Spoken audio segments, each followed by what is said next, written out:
Class 8 अध्याय 1 भारतीय संविधान। संविधान एक लिखित पुस्तक है जिसमें किसी देश के शासन और प्रशासन को चलाने के लिए मूलभूत नियम होते हैं।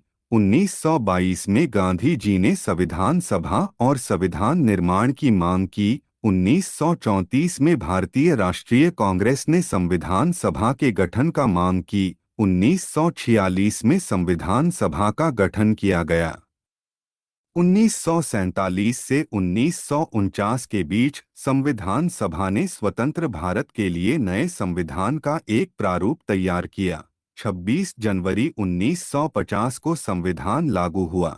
संविधान की जरूरत आज दुनिया के ज्यादातर देशों के पास अपना संविधान है। पहला, संविधान ही बताता है कि हमारे समाज का मूलभूत स्वरूप क्या हो। दूसरा, संविधान ही ऐसे नियम तय करता है जिनके द्वारा राजनेताओं के हाथों सत्ता के दुरुपयोग को रोका जा सकता है। तीसरा, भारतीय संविधान देश के सभी व्यक्तियों को समानता का अधिकार देता है। धर्म, नस्ल, जाति, लिंग और जन्मस्थान के आधार पर देश के किसी नागरिक के साथ भेदभाव नहीं किया जा सकता।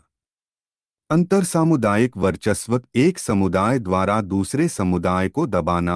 अंत सामुदायिक वर्चस्व, एक ही समुदाय के भीतर कुछ लोग दूसरे को दबा देते हैं। भारतीय संविधान मुख्य लक्षण, भारत को एक लोकतांत्रिक देश होना चाहिए।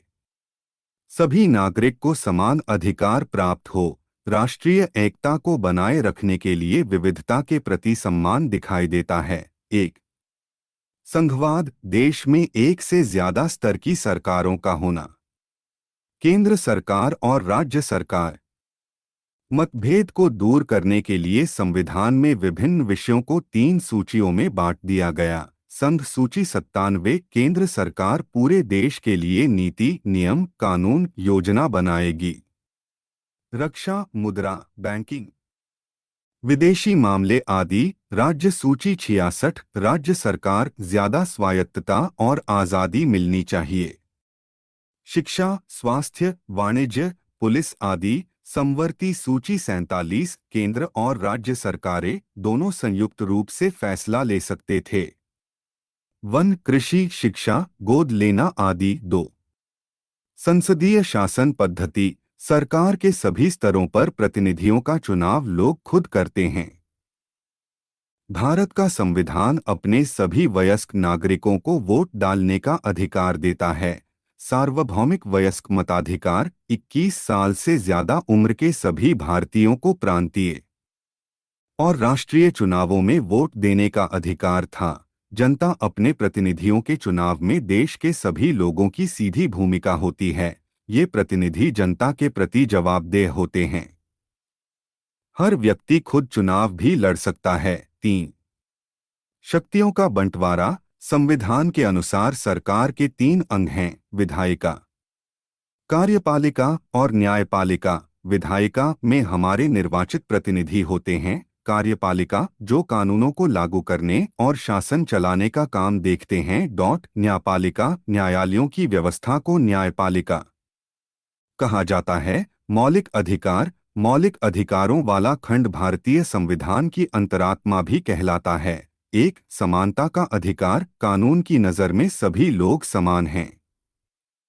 धर्म, जाति, लिंग, जन्मस्थान के आधार पर किसी भी नागरिक के साथ भेदभाव नहीं किया जा सकता। 2, स्वतंत्रता का अधिकार, इस अधिकार के अंतर्गत अभिव्यक्ति और भाषण की स्वतंत्रता, सभा संगठन बनाने की स्वतंत्रता, देश के किसी भी भाग में आने जाने और रहने तथा कोई भी व्यवसाय, पेशा या कारोबार करने का अधिकार शामिल है।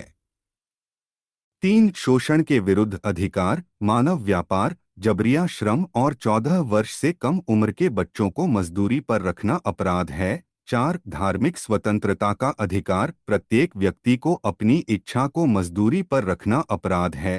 5, सांस्कृतिक और शैक्षणिक अधिकार, संविधान में कहा गया है कि धार्मिक या भाषाई सभी अल्पसंख्यक समुदाय। 6, धर्मनिरपेक्ष, सभी को अपने धार्मिक विश्वासों एवं मान्यताओं को पूरी आज़ादी से मानने की छूट देता है।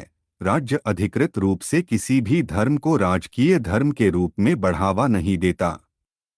संविधान सभा प्रारूप समिति के अध्यक्ष डॉक्टर भीमराव अंबेडकर, संविधान सभा के स्थायी अध्यक्ष डॉक्टर राजेंद्र प्रसाद, संविधान सभा के अस्थायी अध्यक्ष सच्चिदानंद सिन्हा, संविधान सभा के उपाध्यक्ष हरेंद्र कुमार मुखर्जी, वीटी कृष्णमचारी, मूल अधिकार व प्रांत समिति के अध्यक्ष सरदार वल्लभ भाई पटेल, संघ समिति के अध्यक्ष जवाहरलाल नेहरू, संवैधानिक सलाहकार बी एन रा,